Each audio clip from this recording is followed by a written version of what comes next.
गुहा complete किया था, जिसमें हमने जीभ, दांत, यवला, तालु और लार ग्रंथियां पढ़ी थी। मुख गुहा के जो आहार नाल में जो मुख गुहा का अगला भाग होता है वो ग्रसनी कहलाता है।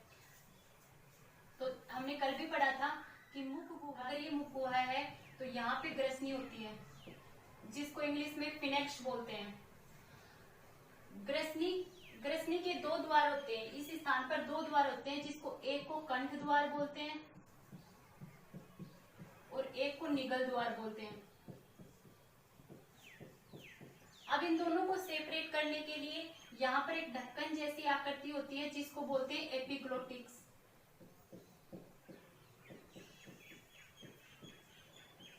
अब यहाँ क्या होता है कि जैसे अगर भोजन जा रहा है तो भोजन को निकलना है, तो ये एपिग्लोटिस है, ये श्वास नली को कवर कर लेगा।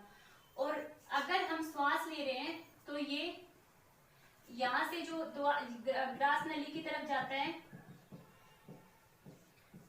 इसको यहाँ पे कवर कर लेगा और श्वास इधर से आएगी।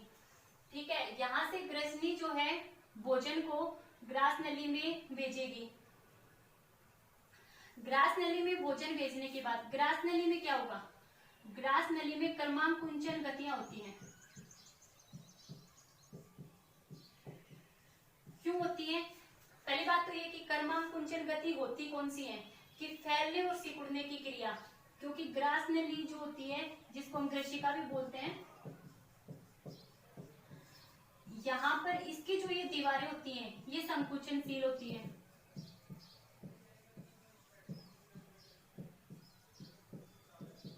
और ये सिकुड़ेंगी फैलेंगी, सिकुड़ेंगी फैलेंगी, इस प्रकार से कर्मांकुंचन गति द्वारा भोजन को आमाशय में भेजेंगी।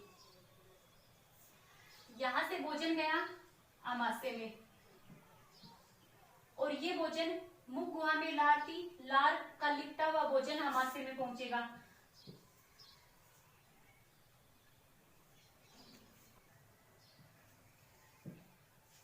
भोजन अब आमाशय में आया। आमाशय के तीन भाग होते हैं। जो यहाँ पे जुड़ा होता है उसको कहते हैं कार्डियक भाग।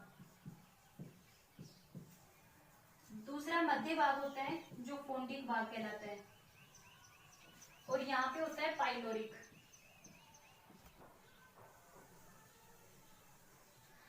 अब हम आमाशय को डिटेल से पढ़ेंगे।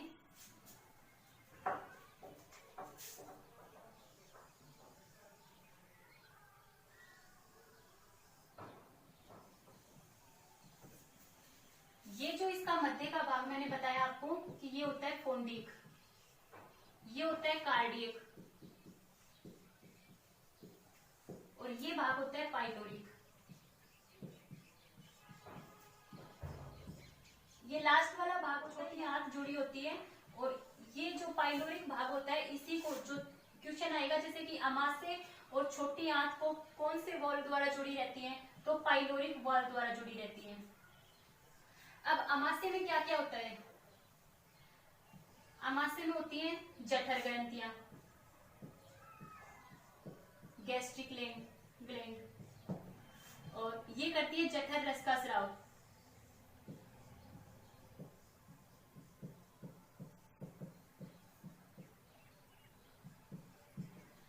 आमाशय की दीवारों पर ये स्तंभाकार कोशिकाएं होती हैं।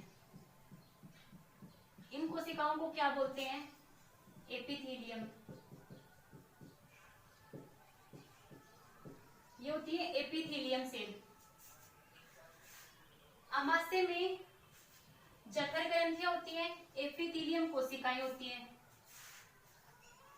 और हमने पढ़े आमाशय के तीन भाग।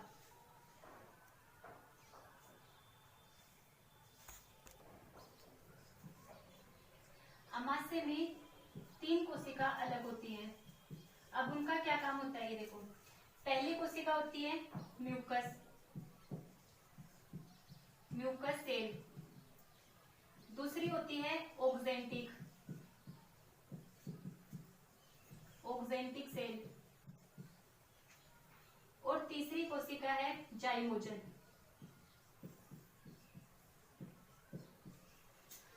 अब म्यूकस सेल है, ये म्यूकस का स्राव करेगी। ऑक्जेंटिक सेल है, ये HCl हाइड्रोक्लोरिक, और जाइमोजन है ये पेप्सिनोजन का स्राव करेगी।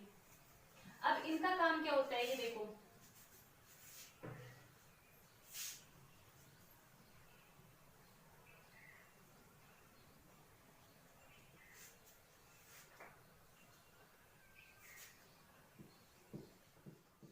म्यूकस सेल म्यूकस रस निकाल रही है,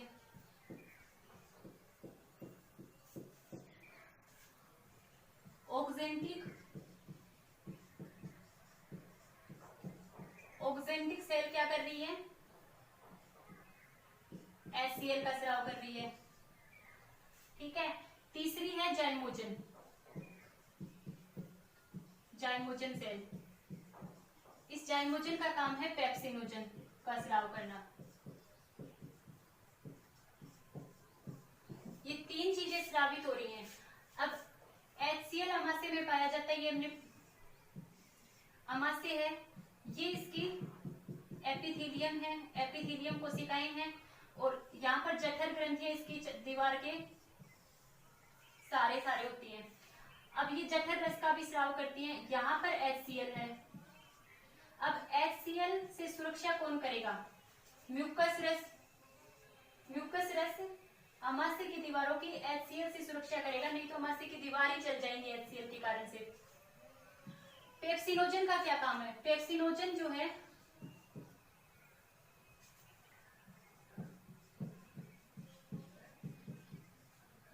पेप्सिनोजन पेप्सिन में बदलेगा। अब कैसे बदलेगा, अपने आप HCl है, HCl इसको प्रेरित करेगा, यहाँ पर ये उत्प्रेरक का काम करेगा और ये पेप्सिन में बदल जाएगा। HCl का pH मापांक होता है 1.8। ठीक है, यहां तक हमने पढ़ा। अब इसके आगे हम देखते हैं,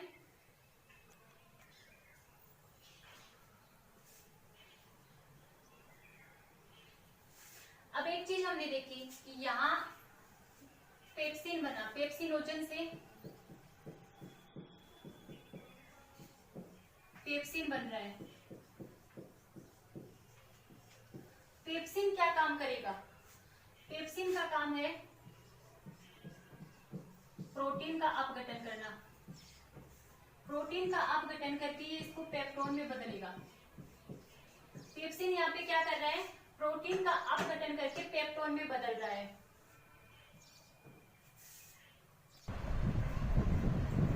पेप्सिनोजन पेप्सिन में बदलेगा, और पेप्सिन क्या काम कर रहा है कि प्रोटीन को पेप्टोन में बदल रहा है।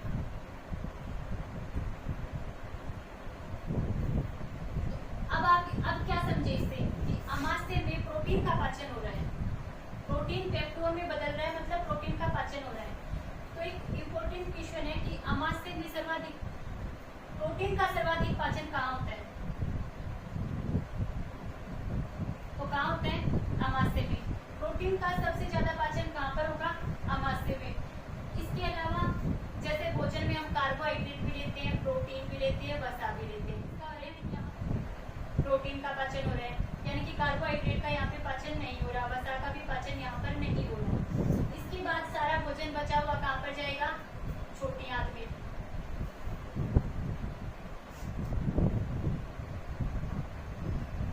अब हम पढ़ेंगे छोटी आंत।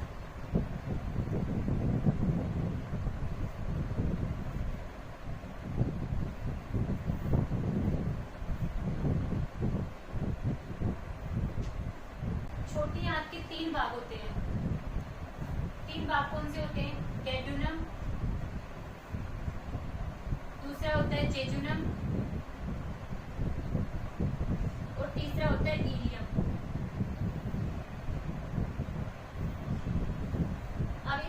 अब इनको हिंदी में क्या कहते हैं, हिंदी में इसको कहते हैं ग्रहणी,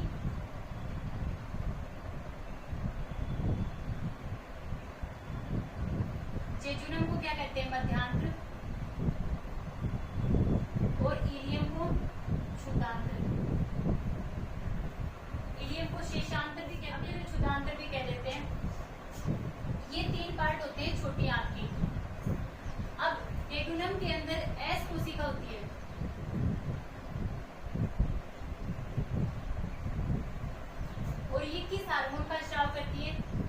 सिक्रेटिन हार्मोन का। इस सिक्रेटिन हार्मोन का क्या काम होता है? जठर रस को कंट्रोल करना, कि वो ज्यादा ना हो जाए और कम भी ना रहे। जठर रस का कंट्रोल का कार्य होता है सिक्रेटिन हार्मोन का। कहाँ से होता है? एस कोशिका से निकलता है। एस कोशिका कहाँ होती है? छोटी आंत के डेड्यूनम भाग में। अब बात आती है कि जेजुनम और इलियम का क्या काम होता है?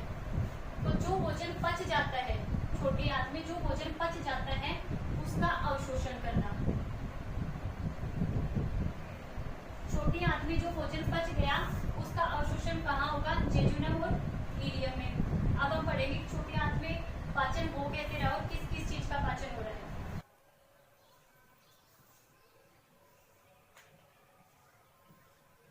ये पाइलोरिक वाल्व है। इस पाइलोरिक वाल्व से अमाशय और छोटी आंत जुड़े रहेंगे। अब यहाँ से होती है छोटी आंत शुरू। ये जो छोटी आंत का पहला भाग डेड्यूनम, ये यू आकार का होता है। ये आपको यू शेप नजर आ रही होगी, ये यू आकार का होता है। और यहाँ से ये कुंडलित होती है छोटी आंत। इसकी पूरी 6 से 7 मीटर लंबी होती है और इसकी चौड़ाई 2.5 सेंटीमीटर तक होती है। अब यहाँ से पाइलोरिक वाल्व द्वारा खाना आएगा कहाँ पर? छोटी आंत में। अब छोटी आंत में कार्बोहाइड्रेट का भी पाचन होगा, प्रोटीन का भी पाचन होगा और वसा का भी पाचन होगा। ये तीनों पाचन होंगे।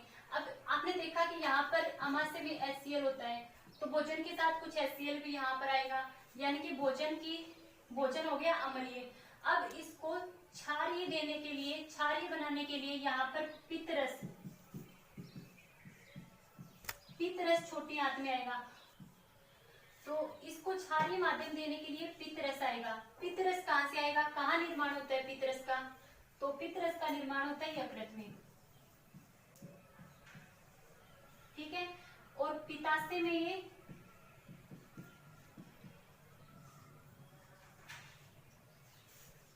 पित्ताशय में संचित होता है। तो ये पित्त रस आएगा छोटी आंत में। यहाँ पर जो भोजन का कार्बोहाइड्रेट, मैंने बताया कि कार्बोहाइड्रेट का भी पाचन होगा, प्रोटीन का भी पाचन होगा और वसा का भी पाचन होगा। कैसे होगा? कार्बोहाइड्रेट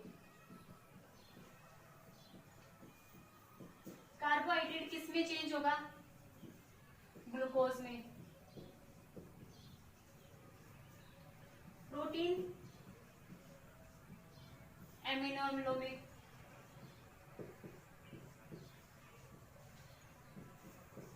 और वसा वसीय अम्लों में।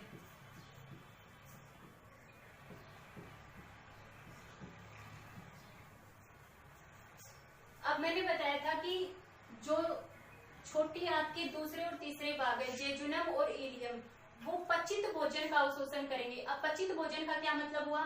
कि कार्बोहाइड्रेट का पाचन होकर ग्लूकोज बन गया, प्रोटीन का पाचन होकर एमिनो अम्ल बन गया, वसा का वसीय अम्ल बन गया। तो यहाँ पर इनका अवशोषण होगा। जो इसके जेजुनम और इलियम भाग है वहां पर ग्लूकोज, एमिनो अम्ल, वसीय अम्ल, जल, खनिज लवण आदि का अवशोषण हो जाएगा। अब उसके बाद भोजन, जो शेष भोजन बचा है वो कहाँ पर जाएगा?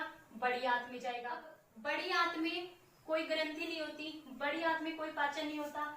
जितना पाचन होना होता है यहाँ तक हो लेता है। उसके बाद बड़ी आंत में क्या होता है? बड़ी आंत में जल का अवशोषण होता है और जो भोजन है, शेष भोजन है, बड़ी आंत उसको आगे मलाशय तक पहुंचाती है बाहर निकालने के लिए। जो अपशिष्ट होता है, जल का अवशोषण होता है और कुछ देर के लिए उसको संचित करके रखती है बड़ी आंत। अब हम बड़ी आंत के बारे में देखते हैं। इससे पहले देखो कि सबसे क्वेश्चन आया हुआ है कि सबसे ज्यादा पाचन कहाँ होता है? तो कहाँ होता है? छोटी आंत में होता है। दूसरा क्वेश्चन मैंने आपको बताया कि प्रोटीन का सबसे ज्यादा पाचन कहाँ पर होगा? तो वो कहाँ होगा? वो अमाशय में होगा। सबसे ज्यादा पाचन की बात आए तो छोटी आंत में होता है, लेकिन सबसे ज्यादा प्रोटीन का पाचन पूछा जाए तो वो अमाशय में होता है। अब हम इसके बाद बड़ी आंत देखते हैं।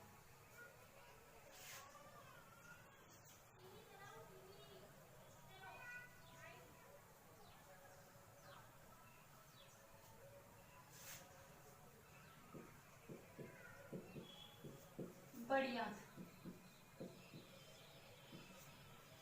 छोटी आंत से भोजन आया बड़ी आंत में।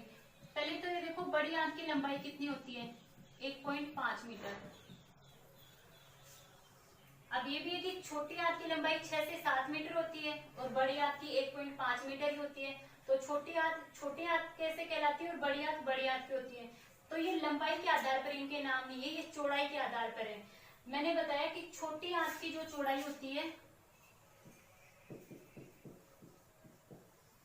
छोटी आंत की चौड़ाई होगी वो 2.5 सेंटीमीटर तक होगी, लेकिन बड़ी आंत की जो चौड़ाई है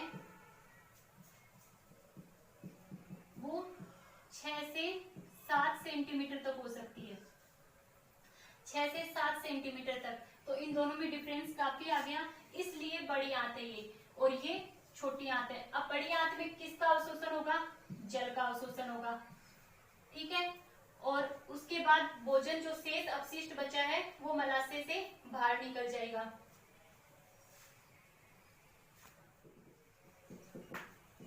बड़ी आंत के 3 मुख्य भाग होते हैं। पहला है सीकम, दूसरा है कोलन और तीसरा है रेक्टम। अब हिंदी में इनको क्या बोलते हैं? रेक्टम होता है मलाशय, कोलन होता है वृद्धांत्र और सीकम होता है उंडुक। अब जो बड़ी आंत का सीकम भाग है और कोलन है, रेक्टम है। रेक्टम आपने देखा, मलाशय को रेक्टम कहते हैं और वहां से निकल जाएगा। अगर क्वेश्चन आएगा तो इनमें से क्वेश्चन पूछा जा सकता है कि कौन सा नहीं है, इसमें से चौथा कोई नाम दे देंगे या इनमें से कोई नहीं, ऐसे करके, ठीक है। अब ये आपका हो गया। अब हम देखते हैं अग्नाशय। अग्नाशय के बारे में हम देखते हैं और उससे जो एंजाइम निकलते हैं उन एंजाइमों का क्या काम होता है वो हम एक साथ देख लेते हैं।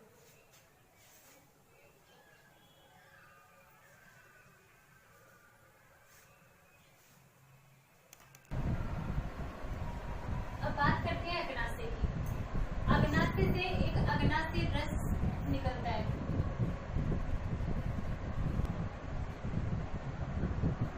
अग्नाशय से अग्नाशय रस निकलता है जो शरीर का सबसे ज्यादा पाचक रस कहलाता है और सबसे स्ट्रॉन्ग रस कहलाता है। और अब अग्नाशय में होते हैं ये एंजाइम्स। अब इन एंजाइमों के बारे में हम पढ़ेंगे। Enzyme enterokinase, lipase, amylase, sucrase, maltase, lactase, nucleopase. अब एंटेरोकाइनेज जो एंजाइम है उसको ट्रिप्सिन भी बोलते हैं, ट्रिप्सिन भी बोलते हैं और काइमोट्रिप्सिन भी इसको बोलते हैं। एंजाइम का क्या काम होता है? तो एंटेरोकाइनेज एंजाइम है वो प्रोटीन को एमिनो अम्लों में तोड़ता है, यानी कि प्रोटीन को एमिनो अम्लों में विभक्त करेगा। लाइपेज एंजाइम क्या काम करता है? लाइपेज एंजाइम वसा को वसीय अम्ल और ग्लिसरॉल में तोड़ेगा। एमाइलेज क्या काम कर रहा है? स्टार्च को डाइसेकेराइड में तोड़ेगा। स्टार्च को पॉलीसेकेराइड भी बोलते हैं जो सेलुलोज में भी होता है। सुक्रेज क्या काम करता है? सुक्रोज को ग्लूकोज और फ्रुक्टोज में तोड़ता है। माल्टेज माल्टोज को तोड़ेगा ग्लूकोज में। लैक्टोज को तोड़ेगा ग्लूकोज और ग्लैक्टोज में। और न्यूक्लिक अम्ल को न्यूक्लियोटाइड और न्यूक्लियोसाइड में तोड़ता है। अब कुछ तो जैसे इनके नाम से ही पता चल रहा है, लैक्टोज को ग्लूकोज और ग्लैक्टोज में तोड़ रहा है। न्यूक्लिपेज न्यूक्लिक अम्ल को तोड़ रहा है, किस में तोड़ रहा है? न्यूक्लियोटाइड और माल्टोज को ग्लूकोज में बदल रहा है और सुक्रोज को ग्लूकोज और फ्रुक्टोज में तोड़ रहा है। एमाइलेज स्टार्च को डाइसेकेराइड में तोड़ रहा है। लाइपेज वसा को वसीय अम्ल और ग्लिसरॉल में तोड़ रहा है और एंटेरोकाइनेज प्रोटीन को एमिनो अम्लों में तोड़ रहा है। तो अब हमने यहाँ तक पढ़ा। अब इसके जो भी पाचन क्वेश्चन बनते हैं उसके बारे में हम कल डिस्कस करेंगे। सारे इंपॉर्टेंट क्वेश्चन आपके कवर हो जाएंगे उसके अंदर। तो थैंक यू दोस्तों।